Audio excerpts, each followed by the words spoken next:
Morning, Steve Freed in Chicago. Well, happy Friday to everybody. Overnight prices are a little bit lower. You might be seeing some long liquidation after the last couple of days wet weather rally here. And overnight it continued to rain in some of the wet areas of Minnesota and Iowa, and there's chances of rain again today.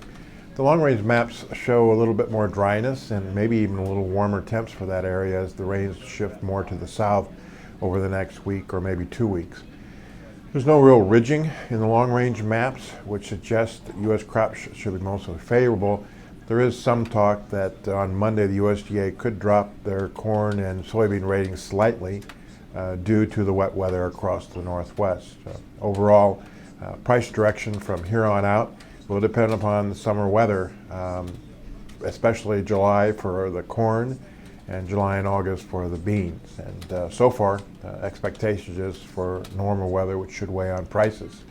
When you look at the charts, obviously November beans 12.50 is kind of an important price that we'd have to push through under bad weather. That's going to be key resistance. It could be the same price in 460 D's corn and somewhere around 625 to 640 on September Chicago wheat prices.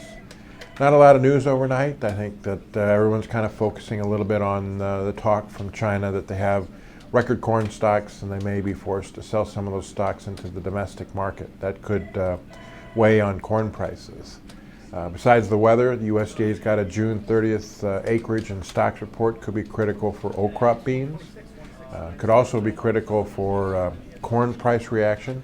The USDA admits that they're struggling with corn stocks estimates because they don't count corn in transit, and they also have not really adjusted to some of the increase in on-farm storage building.